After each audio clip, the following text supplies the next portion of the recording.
మహాకుంభమేళాలో చోటు చేసుకున్న తొక్కిస్లాటకు సంబంధించిన బ్రేకింగ్ న్యూస్ ఇది.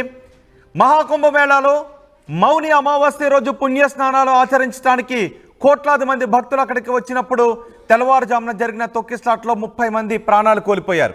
ఈ తొక్కిస్లాటకు కారణాలపై విచారిస్తూనే వాటిని కారణాలు తెలుసుకోవడానికి ప్రయత్నం చేస్తున్నారు. జ్యుడిషియల్ కమిషన్ కూడా వేశారు కారణాలను తెలుసుకోవడానికి.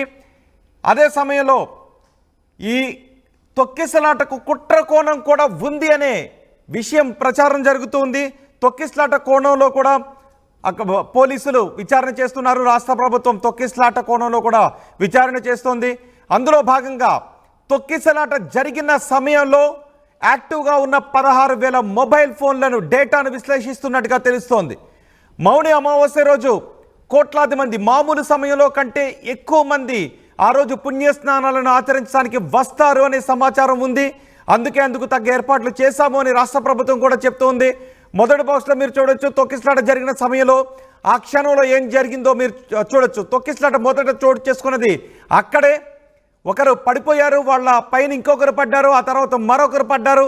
ఇలా తొక్కిసలాట చోటు చేసుకుంది.